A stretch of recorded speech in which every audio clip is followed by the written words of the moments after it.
자, 오늘도 말씀을 통해서 같이 함께 은혜를 나누도록 하겠습니다. 다윗은 아들 압살롬의 반역으로 인해서 쫓기는 그런 신세가 됩니다. 다윗이 사실은 압살롬의 반역의 반란의 그 사건을 진압하기 위해서 군대를 다시 모으고 그리고 다시 이제 압살롬의 군대와 한판 부딪혔다고 한다면 서로 죽고 죽이는 이스라엘 백성, 다윗의 백성들이 모두가 다 죽는 그런 위기가 더 큰 위기로 발전할 수 있었다라고 하는 것입니다. 그러나 이 다윗은 그 반란의 소식을 듣고 왕궁을 비우고 동쪽으로 향하여 기드온 골짜기를 넘어서 올리브산, 이 감람산이죠. 올리브산을 넘어서 유대의 광야길로 이제 나가게 되는 그런 일정을 보게 됩니다. 다윗이 피하여 나갔다고 볼 수 있겠죠.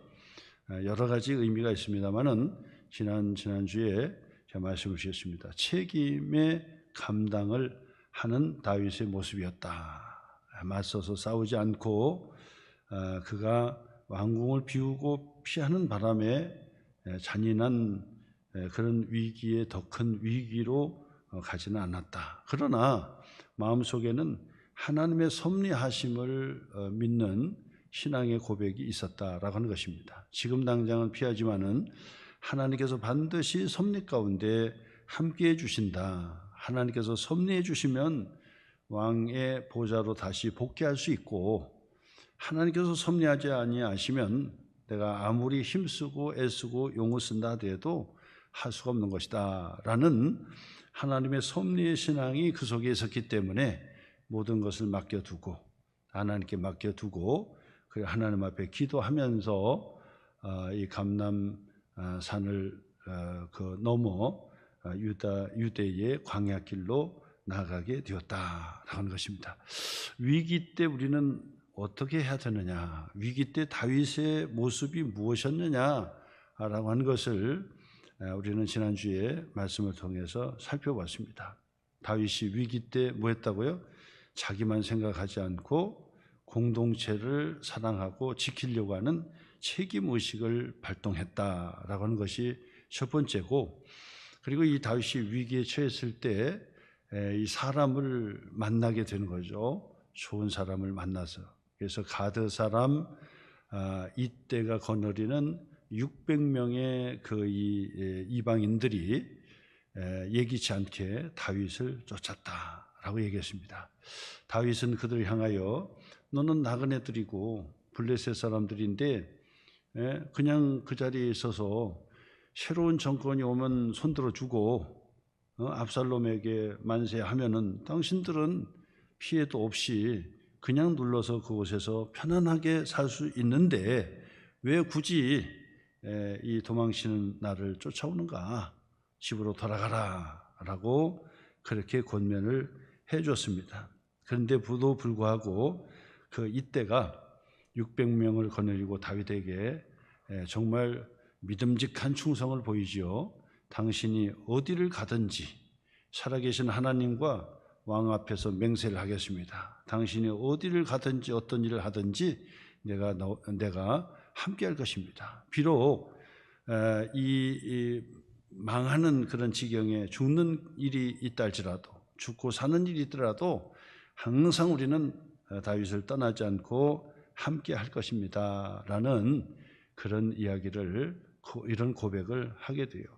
그래서 다윗은 위기 때 하나님의 정말 예기치 않았던 동역자, 충성스러운 동역자를 만나게 되고 함께할 수 있었다라고 하는 것이고요. 세 번째는 위기에 처했을 때 우리는 원망하고 불평하고 두 손 놓고 자포자기 하는데 다윗은 뭐 했다고요? 기도했다. 그래서 기도했다. 특히나 아히도벨이라고 하는 사람은 다윗의 수족과 같은 사람이죠. 다윗의 이 브레인이라고요. 옆에서 모든 전략을 해주는 사람인데 이 아히도벨이 배신을 하고 압살롬에게 붙었다는 이야기를 듣게 돼요. 그때 다윗이 위기 앞에 뭐 했다고요? 기도하기 시작했다. 그래서 위기가 처할 때 자포자기하느냐? 그러면 아무 일도 일어나지 않아요. 더 큰 위기가 닥치게 되는 거죠. 그런데 위기 때 뭐 했다고요? 무릎 꿇고 기도하기 시작했다. 다윗의 기도가 있었다라고 해서요. 그런데 여기에서 정말 더 중요한 것은 기도로 끝나느냐? 아니었다는 거죠. 다윗에게 있어서 정말 우리가 배울 수 있는 것이 여기에서 플러스 알파예요. 기도만 하고 있는 것이 아니라 기도도 했지만은 도망가는 그런 이 신발도 제대로 신지 못하고 옷도 걸추지도 못하고 그러면서 이제 쫓기는 그 허겁지겁 이 도망치는 다윗이었지만은 기도하는 사람이었고 그 다음에 뭡니까? 전략을 세우는 사람이었다. 기도만 하고 엎드리는 것이 아니라 행동을 하는 사람이었다라고 하는 것입니다. 그래서 언약궤를 메고 따르는 제사장을 돌려보내고 예루살렘에서 떠나지 마라. 그곳에 머물러 있어라.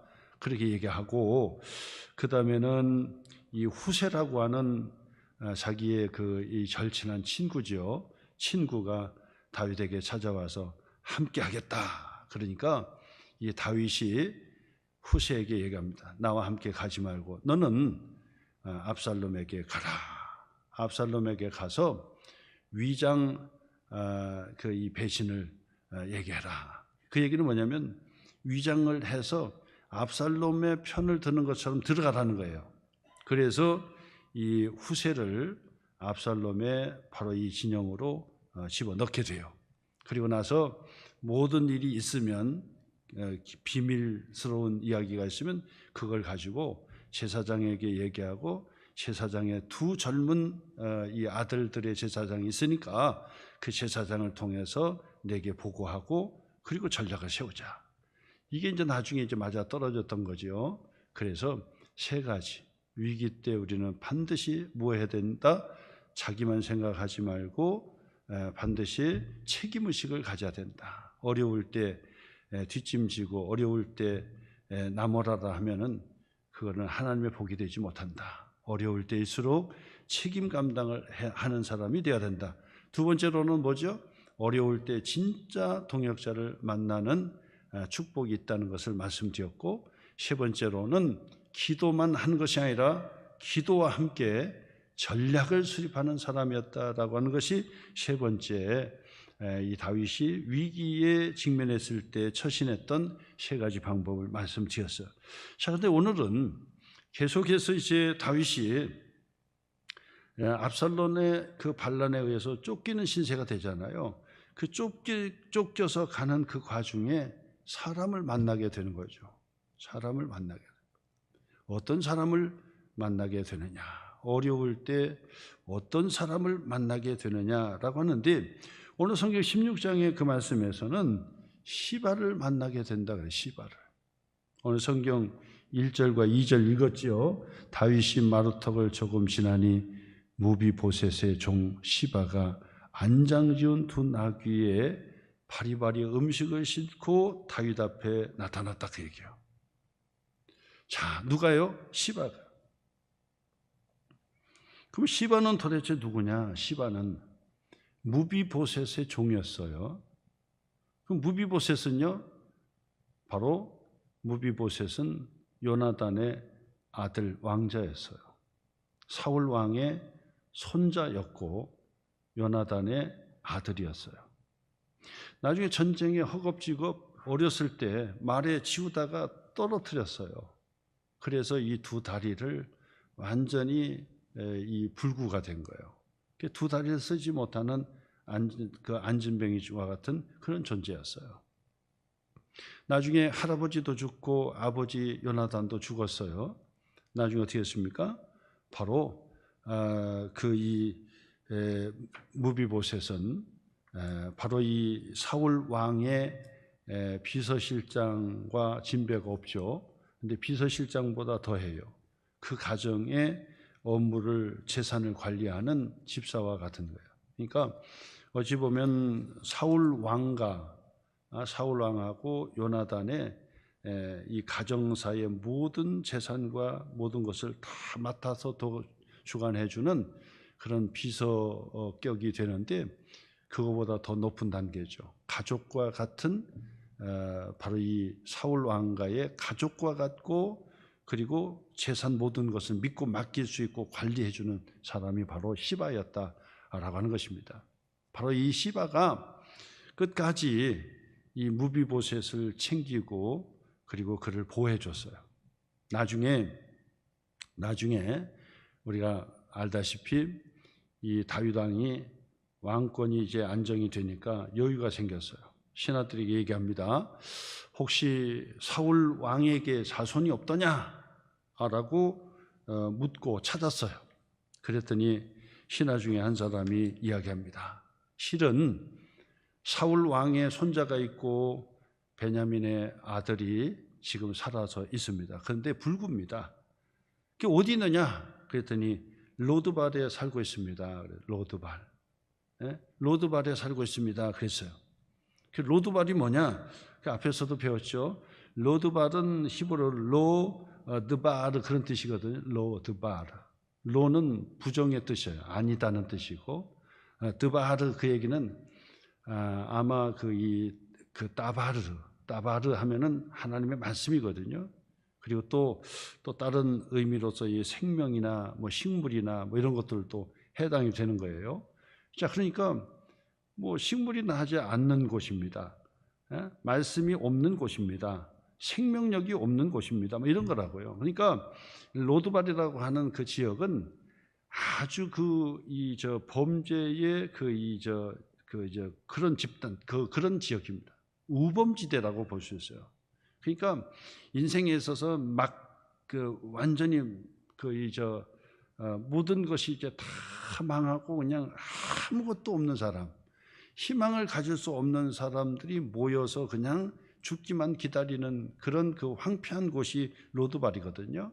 근데 그 로드발에 무비보셋이 두 다리를 잃고 그곳에 사는데, 바로 이 시바가 계속해서 사울과 요나단의 이 재산을 관리해 주니까 바로 이 어려울 때 바로 무비보셋을 챙겨주고 함께 해줬던 사람이 바로 시바예요. 다윗이 바로 이 사울 왕의 베냐민의 자손이 없느냐? 무비보셋이 있습니다. 어디 있느냐? 로드발입니다. 먹을 거 끼니 잘 못 먹고 정말 위험천만한 데서 그렇게 살고 있습니다. 그러니 다윗이 어떻게 합니까? 당장 그를 데려와라. 그래서 무비보셋이 다윗 왕 앞에 온 거예요. 그러니까 네가 베냐민의 아들이 맞느냐? 예. 어떻게 해서 로드발에서 그렇게 살고 있냐? 모든 것을 다 뺏기고 먹을 것이 없어서 그곳에 살고 있습니다. 그래 어떻게 합니까? 다윗이요 자신감을 얻고 사울 왕과 베냐민 이 아들 이 다윗하고 절친했던 이 요나단의 직속 아들이거든요. 그러니까 사울 왕가의 모든 재산을 전부 다시 회복시켜 줘가지고 무비보셋에게 전부 줘라. 그리고 그 시바는 너의 이 사울 왕의 집사였으니까 무비보셋을 옆에서 철두철미하게 책임져 주고 관리해 줘라. 그리고 재산을 맡아서 주관해 줘라. 그러고 나서 한 가지 더 했죠. 다윗이 무비보셋 너는 항상 밥을 먹을 때 내 앞에서 나와 같이 먹자 그랬다고. 그랬더니 무비보셋이요, 나는 죽은 사자와도 같고 아무런 능력이 없고 또 아무것도 없는 저를 이렇게 거둬들입니까 하고 감동을 받아서 다윗이 바로 이 무비보셋을 챙겨주고 자기의 왕이 먹는 그 밥상에서 같이 식사를 할 수 있도록 그렇게까지 배려해주고 또 배려해줬다 그 말이에요. 무비보셋을. 그리고 이 시바에게도 바로 이 재산을 다 송두리째 책임지고 관리해줘서 그 사울 왕이 있을 때처럼 그렇게 이제 해주라고 했단 말이에요. 자, 그런데 다윗이 지금 왕궁을 벗어나서 기돈 골짜기를 지나 올리브산을 넘어 광야길로 도망치듯이 절망 가운데 가고 있는데 이 시바가 나타난 거예요. 시바가 오늘 성경의 말씀을 보니까 시바가 두 나귀를 데리고 그 나귀 그 양 옆에다가 뒤에다가 음식을 바리바리 쌓아놓고 그리고 가져온 거예요. 그리고 다윗 앞에 엎드렸던 거예요. 이야, 여러분, 다윗에게 있어서는 정말 귀중한 만남이죠. 왜냐하면 음식을 바리바리 싸왔으니까 얼마나 감사합니까? 그래서 너무나도 감사해서 네가 어쩐 일이냐 하니까 그 시바가 다윗 왕에게 이야기합니다. 보세요. 이 두 나귀는 왕의 가족들이 타서 움직이시고, 그리고 오늘 성경 본문의 말씀 보니까 떡 200개는 청년들이 먹고, 그 다음에 건포도 100송이, 여름과일 100개, 포도주 한 가죽 부대를 싣고 당시에 왔으니 이것을 먹고 힘내세요. 그리고 나귀를 타세요. 그리고 음식을 싸왔으니까 충분히 먹고 그러면서 나가시다.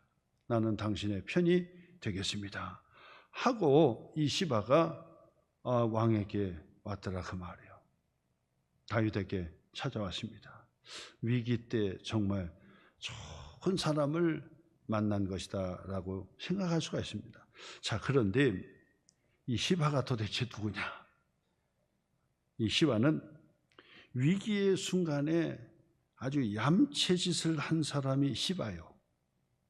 여러분, 이 시바는 다윗을 노골적으로 배반하지는 않았어요. 다윗을 배반하지는 않았어요. 근데 다윗이 위기에 처했을 때 자신의 주인을 배반하고, 그것도 다윗에게 알리지 않고 주인을 배반하고 다윗 앞에 충성스럽게 나타났더라 그 말이에요. 야, 이거는 도대체 어떤 사람인지 여러분 한번 생각해 보려고 하는, 어떤 사람인지. 아주 얌체와 같은 사람이라고 볼 수 있죠. 얌체와 같은 사람. 다윗이 정말 어려울 때 도와주는 것처럼 보였는데 실질적으로 도와줬지요. 근데 문제는 뭐냐면 얌체처럼 딴 생각을 하고 있었다는 사람이에요. 딴 생각을 하고 있었다. 그리고 나서 이 시바이가 얘기합니다. 왕이 얘기합니다. 아니 도대체 네가 섬기는 무비보셋은 도대체 어디 있느냐? 왜 무비보셋은 안 보이느냐? 그랬단 말이에요. 그러니까 이 시바가 왕에게 잘못 얘기하죠. 잘못 얘기합니다. 오늘 여러분, 시바는 어떤 사람이요? 사실 이 다윗이 이 압살롬의 반란의 사건을 다 수습을 하고 다시 왕궁으로 돌아오는데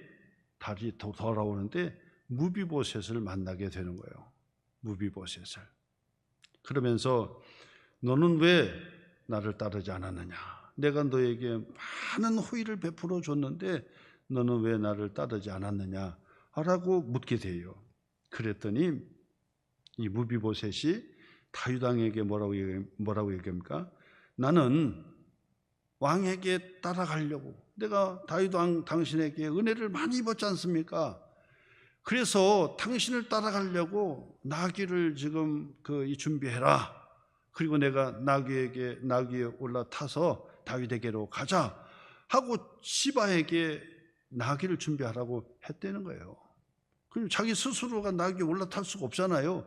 그런데 나를 올려 태워야 되는데 나를 그냥 떨고 놓고 여기다 처박아 놓고 그리고 자기만 갔다 이거예요. 시바가 다윗에게 갔다 이거예요.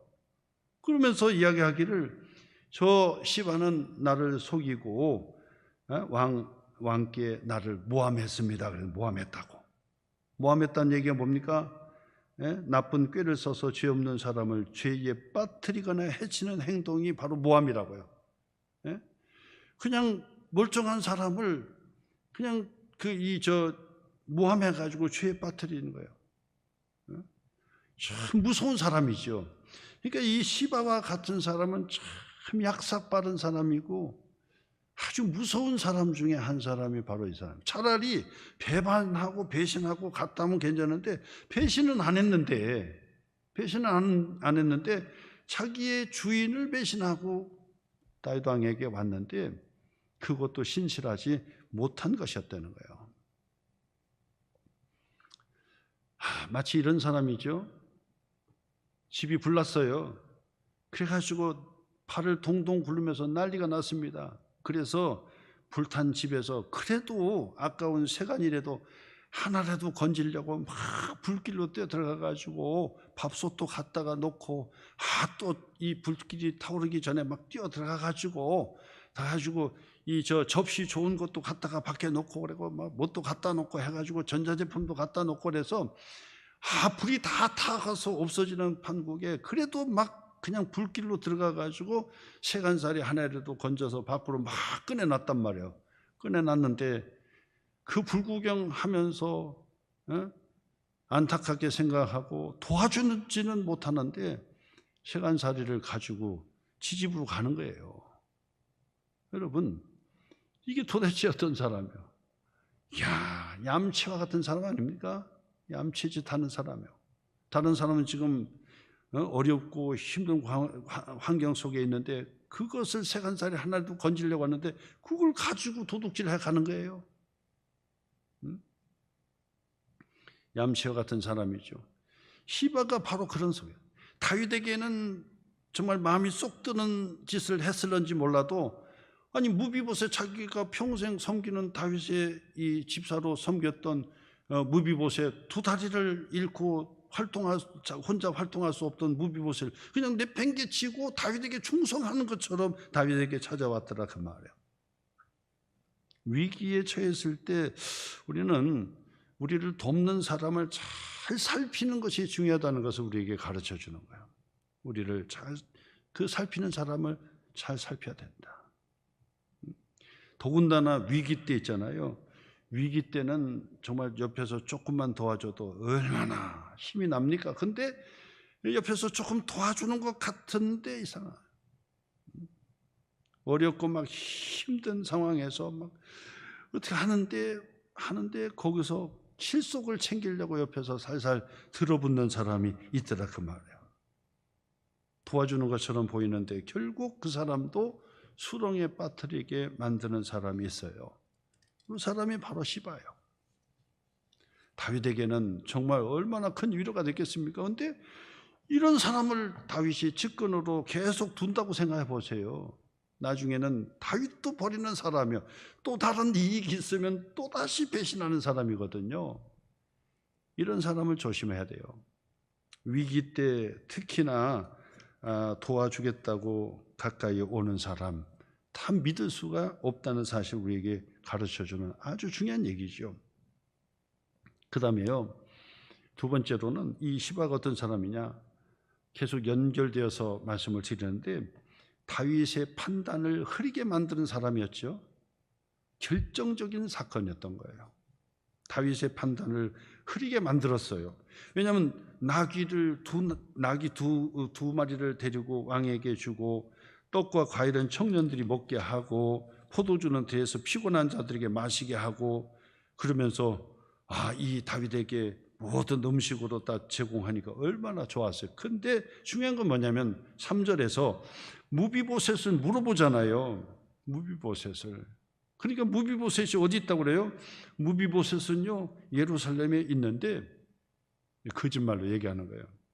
그가 말하기를 이스라엘 족속이 오늘 내 아버지의 나라를 내게 돌리리라. 지금 이 시바는 지금 이 무비보셋을 정말 모함한 거예요. 못된 사람인 거죠. 아니 무비보셋은 자기가 안장을 지우고 나를 이 나귀에 태워줘라. 다윗을 쫓아가야 된다. 다윗이 나를 도와줬다. 어려운 때일수록 다윗을 도와줘야 된다. 다윗에게 가겠다고 했던 사람이었다고요. 그런데 이 시바가 무비보셋을 팽개치고 자기가 다윗에게 혼자 갔거든요. 충성스러운 그런 신하처럼 갔단 말이에요. 그리고 그 앞에서 네가 섬기는 주인 무비보셋은 어디 있느냐 그랬더니 무비보셋에 대해서 거짓말로 얘기하는 거예요. 예루살렘에 있는데 그가 말하기를 이제 다윗은 쫓기고 가고 그랬으니까 그래도 민심이 바로 이 다윗을 쫓아내고 그리고 이 사울 왕의 이 왕권 포기를 다시 기회가 오는가 보다 해서 기회를 잡으려고 예루살렘에 머물러 있다는 식으로 다윗에게 보고했단 말이에요. 완전 거짓말 보고했다고요. 나중에 뒤에서 무비보셋이 얘기하잖아요. 거짓말 보고했던 거예요. 아니, 다윗에게 이렇게 거짓말로 모함을 치고 거짓말하면 어떻게 되겠어요? 사실 끔찍한 사건이거든요. 끔찍한 사건. 왜냐하면 그 자리에서 다윗이 야, 이 괘씸한 사람이로구나. 지금 당장 내가 쫓겨서 도망가지만은 내 수하에 지금 부하가 있는데, 군대가 있는데, 야, 너 몇 명도 할 것도 없어. 혼자 한 사람만 딱 해가지고. 왜냐면 무비보셋은 고동을 못하는 사람이잖아요. 혼자 그냥 두 다리를 못 쓰고 그냥 혼자 내팽개쳐 있단 말이에요. 그러니까 야, 다윗이 야, 저기 군인 하나만, 전령 하나만 데려와라. 지금 당장 가가지고 무비보셋을 죽여라 할 수도 있단 말이에요. 그래서 그렇게 했다면 어떻게 되겠어요? 끔찍한 사건이죠. 무비보셋은 그런 사람이 아닌데 무비보셋을 죽일 수가 있다고. 죽일 수가. 그리고 나서 다윗이 뭡니까? 그 이야기를 듣고 판단하는 거예요. 어떻게 판단합니까? 그래, 잘했다. 얼마나 마음이 흡족해요.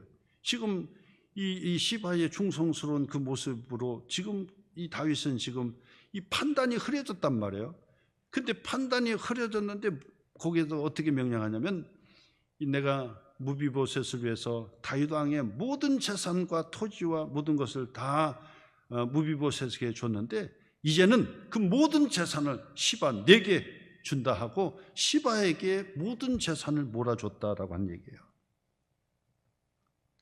어려운 위기 때는 절대 판단을 조급하게 해서는 안 된다는 것을 우리에게 가르쳐주는 말씀입니다. 위기 때 이 판단이 흐려질 수가 있다는 사실이에요. 위기 때 서둘러서 위기 때 판단을 하다 보면은 아까 서두에 말씀드렸던 것처럼 다윗이 지금 보세요. 시바의 말만 듣고 무비보셋에 줬던 사울 왕가의 모든 토지와 재산을 다 이 시바에게 주라고 했단 말이에요. 만약에 무비보셋을 죽이라고 했으면 어떻게 할 거예요? 실질적으로 그런 위험이 있어요. 또 나중에 이 다윗이 압살롬의 반란을 진압하고 왕궁으로 다시 복귀해 들어오는데 무비보셋을 또 만나요. 무비보셋을. 그러니까 무비보셋이 그 앞에 엎드려 가지고 일어나지도 못하고 고개를 들지를 못하는 거야. 그러니까 시바의 말만 듣고 야, 무비보셋이 나를 맞이한다. 당장 칼을 들어서 그 무비보셋을 쳐 죽여라 했으면 어떻게 됐겠어요? 그냥 무비보셋은 억울하게 그냥 죽었을 거예요. 근데 다윗이 물어봤다고요. 너는 왜 나를 따라오지 않았느냐? 그러니까 그제서야 이제 무비보셋이 다윗에게 이야기합니다. 왕이여, 그렇지 않습니다. 왕에게 내가 많은 신세를 입었고 내가 그 호의를 받았는데 내가 어찌 여기에 머물러서 나 살겠다고 여기 있겠습니까? 시바에게 나귀를 동원하고 안장을 지어서 나를 그 안에 그 나귀 태워서 가자고 하는데 나를 방치해놓고 갔습니다. 방치해놓고 갔습니다. 나를 방치해놓고 혼자만 떠나갔습니다. 그렇게 고백을 하는 거예요. 그러니까 이 다윗이요 또 판단을 잘못하는 거예요. 그래, 알았다. 그러면 시바에게 다 재산을 줬다고 했는데 절반만 떡 잘라서 그러면 무비보셋에게 다시 주고 반은 그 시바가 가져라 그랬다고. 이것도 이 다윗을 정말 이해하기가 힘든 거예요. 위기 때 판단을 잘해야 된다 그랬는데 이 다윗은 위기를 맞이하고 그 위기 때 이런 판단을 아까 말씀드렸던 대로 재산을 송두리째 시바에게 주는 거예요. 아니 이걸 살펴봐야 된단 말이에요. 이게 무슨 일인지 살펴보고 위기 때 자기를 도와주겠다고 오는 사람 다 믿고 받아주면 안 되는데 그 시바를 살펴봐야 되는데 다 살펴보지 못하고 이 재산을 다 송두리째 줬단 말이에요. 그것까지 좋아요. 죽이라고 하지 않았으니까. 돌아올 때도 마찬가지. 당장 들을 것도 없다 죽여라 했으면 더 큰일 났겠죠. 근데 문제는 뭐냐면 시바가 그 무비보셋이 다윗 왕에게 모든 얘기를 다 하잖아요. 그러면 그 판단을 하고 내가 잘못 판단했구나 해서 이 문제를 다시 정돈을 해야 되고 시바를 문책을 하든지 해야 되는데 다윗은 그 자리에서 또다시 정치적인 판단을 하게 되는 것입니다. 이 정치적인 판단은 아주 무서운 판단이죠. 정치적인 판단은 그때그때마다 다르니까. 상식적인 판단, 그 다음에 법에 의한 판단은 정확하고 어떤 때든지 다 정확해요. 어떤 상황에서든지 법대로 한다는 것은 더 정확한 건데, 정치적인 판단을 한다는 얘기는 지금은 옳고 나중에는 틀리고, 지금은 틀리지만 나중에는 옳고, 이런 거예요. 이 정치적인 판단이 그거예요. 근데 다윗이 무비보셋의 이야기를 다 들었다고 한다면 이게 이렇구나. 그래서 시바를 불러놓고 네가 왜 거짓말, 너는 내게 음식을 가져오고 나에게 충성했으니까 잘하긴 했는데 너는 왜 주인을 배반하고 그리고 모함하듯이 이 무비보셋이 하지도 않은 말을 내게 전했느냐. 그리고 이 시바를 문책하든지 그렇게 했어야 되는 거예요. 그래야 이 다윗의 이 정권과 다윗의 나라가 공정한 나라가 되는 거예요. 그런데 이 다윗이 정치적인 판단을 왜? 그래도 이 시바는 자기에게 음식을 가져왔으니까 자기는 충성한 거예요. 이 사람이 이 시바가 무비보셋을 배반한 것은 그때고 시바가 자기에게 충성한 건 충성한 거란 말이에요. 근데 사실은 사람이 하나만 알고 둘은 모르는 거죠. 저쪽에서 배반하고 나한테 충성하면 계속 나한테 충성할 줄 아는 거잖아요. 근데 나에게도 또다시 위기가 오면 나를 배신하고 또 다른 사람을 충성하는 사람이 된다는 사실을 다윗이 몰랐던 거죠. 왜 그랬습니까? 위기 때 판단이 흐려진다는 사실이죠. 시바의 말에 다윗은 판단력이 흐려지기 시작했다라고 하는 것을 이야기하는 것입니다. 시바는 그 위기 때 흔들릴 때 그 흔들리는 다윗의 이 판단을 이용해서 자기는 충성스러운 종으로 인정을 받게 되고, 그리고 이 사울 왕의 그 많은 땅과 재산을 자기가 송두리째 얻게 되는 그런 아주 얄밉고도 또 악한 그런 모습으로 다윗 앞에 섰었다. 위기 때 우리가 어떻게 해야 되는가? 이것을 우리에게 가르쳐주는 말씀입니다. 위기 때 자기에게 온다고 다 환영하면 안 된다는 것이죠. 그리고 위기 때 판단은 항상 흐릴 수 있다는 사실을 우리에게 가르쳐주는 말씀이고, 또 위기 때 정치적인 판단을 한다는 것은 그것은 절대 그 공동체가 오래가지를 못하는 거예요. 정치적인 판단은 지금은 옳아도 나중에 틀리고 지금 틀려도 나중에 옳고, 그런 게 정치적 판단이죠. 지멋대로 재는 거예요. 지멋대로. 그래서 나라에 정치적으로 모든 법이 정치적으로 다 해결되잖아요. 그럼 그 나라는 기강이 없어져 버리는 거야. 뭐 지금은 들어가지만 나중에는 다 보석으로 나올 거야. 다 나오는 거예요, 다. 그러면 죄 짓고 감옥에 들어가서 있는 그런 힘없고 돈이 없는 사람들만 그냥 다 실컷 살고 나는 거지. 그렇지 않은 정치적인 사람들은 전부 정치적인 판단을 해가지고 들어갔다가 나중에 보면은 막 휠체어 타고 막 아픈 척하고 그러면 또 보석으로 나오고, 또 그다음에 정치적으로 나오고 또 하고, 그다음에는 또 내가 언제 죄를 졌느냐 또 정치 나오고 별짓을 다 하는 거예요, 이게요. 이런 것들이 많아지면 국가의 기강이 사라져 버리는 거죠. 다윗이 위기 때 처신도 잘했지만은 그런 부분에 있어서 이 시바를 통해서 완전히 흐려져 버렸어. 어떻게 갑자기 막 그냥 재산을 줬다 뺏었다 막 그런단 말이에요. 무비보셋의 이야기를 들었는데 불구하고 시바를 물어서 문책하고 너는 왜 무비보셋을 배반했느냐? 그렇게 해서 그 시바를 다그치고 죄를 물어야 되는데 아무 말 안 하는 거예요. 왜? 내게 충성했으니까. 그러니까 그제 와서 그러냐? 그러면 절반만 그러면 무비보셋에게 다시 절반으로 무비보셋에게 그 재산을 돌려줘라 그랬단 말이에요. 시바가 누구냐? 다윗의 판단을 흔들어 놨던 사람이었다. 그리고 시바는 어떤 사람이냐? 마지막 세 번째로는 철저하게 자기 이익을 추구하는 사람이었다는 사실이야. 철저하게 자기 이익을 추구하는 사람. 이런 사람은 언제든지 배반할 수 있는 사람이에요. 언제든지 배반할 수 있는 사람이 바로 시바였다.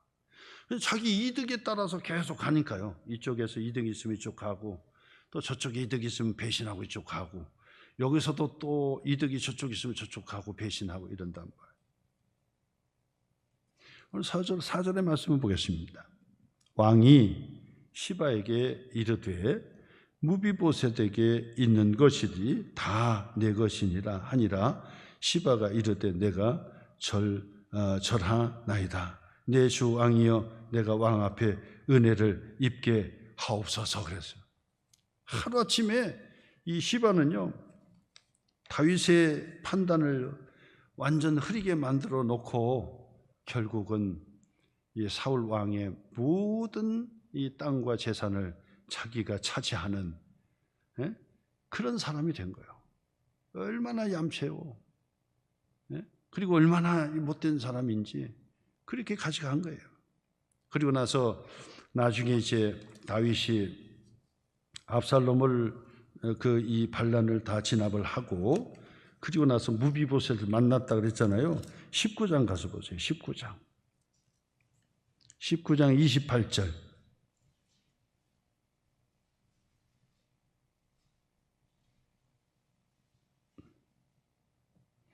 26절부터 볼까요? 26절.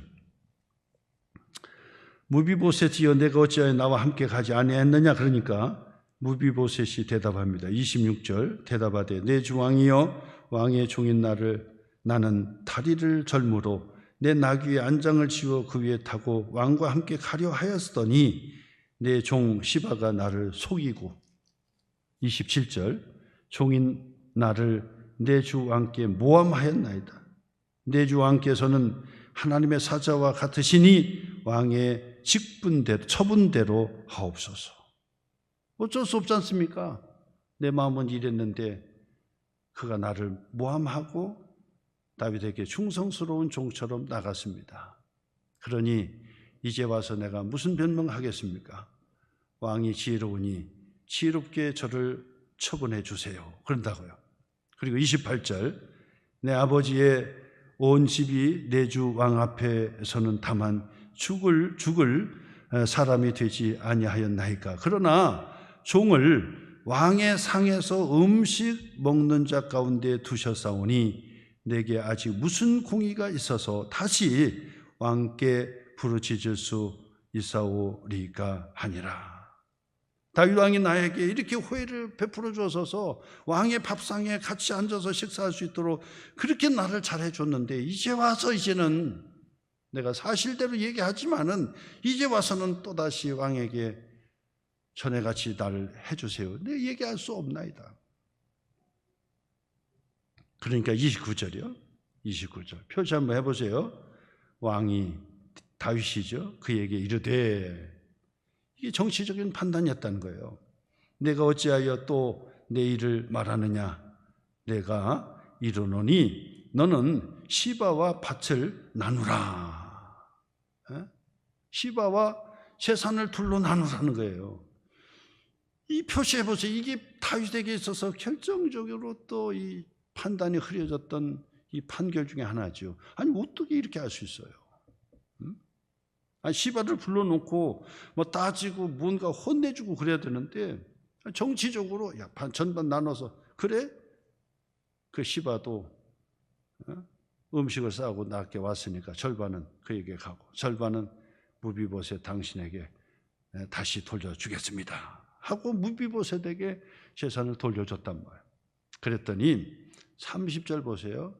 누가 진짜 사람인지, 시바가 다윗의 충성스러운 사람인지 무비보셋이 다윗에게 충성스러운 사람이기에 두 사람 중에 누군지를 판단해 보시라 그 말. 30절에 무비보셋이 왕께 아뢰되, 절반을 주라고 하니까 이 무비보셋에게 절반을 받아가라고 하니까 무비보셋이 대답하는 거죠. 왕께 아뢰되 내 주 왕께서 평안히 왕궁에 돌아오시게 되었으니, 이렇게 평안하게 반란을 다 잠재우고 다시 왕궁으로 다시 회복하여 돌아오게 되었으니 그로 그 전부를 차지하게 하옵소서. 무비보셋이 다윗에게 말합니다. 왕이여, 괜찮습니다. 나는 어쨌거나 다윗 왕이 다시 안전하게 살아서 왕위에 복귀하게 되었으니 이것으로 나는 만족하고 절반 재산 저는 필요 없습니다. 그냥 시바에게 가지라고 하세요. 더 이상 그 시바를 만날 필요도 없지요. 시바에게 가지라고 하세요. 나는 이것으로 만족합니다. 위기 때 어떻게 하든지 자기에게 유익한 것을 잡으려고 배신을 때렸던 시바와 다르게 위기 때 이 무비보셋은 뭐죠? 자기 억울한 것들을 다 말하고, 그리고 왕에게 처분만 기다리겠습니다. 그리고 절반 재산 다 받지 않겠습니다. 나는 재산 때문에 내가 왕을 따르고 재산 때문에 내가 왕을 존경하는 것이 아닙니다.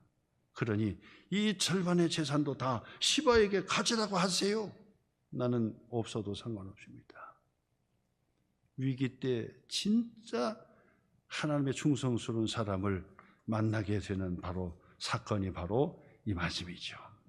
무비보셋은 비록 다윗을 쫓아갈 수는 없었지만은 그러나 마음으로는 다윗과 함께 했던 것이죠.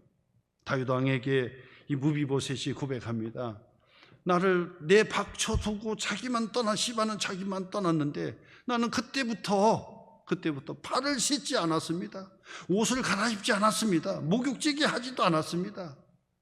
왕이 다시 복귀하여 돌아올 때까지 나는 아무것도 하지 않고 고통 가운데 왕이 다시 복귀하기를 내가 바라고 원했던 것입니다. 이제 안전하게 왕이 돌아오셨으니 더 이상 걱정하지 마세요. 재산 나누라고 하지 마세요. 다 이미 줬으면 끝이고 나는 그거 필요 없습니다. 라고 다윗에게 마지막 그 말씀을 전하는 본문이 된 것입니다. 자, 오늘 성경의 말씀을 통해서 이 시바라고 하는 사람이 누구냐, 지금 그걸 보는 거예요.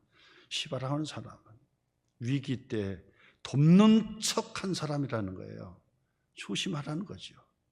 위기 때 나를 도와주는 척하고 이 실속을 챙기는 사람이 있더라 그 말. 그 조심하라는 거예요. 위기 때.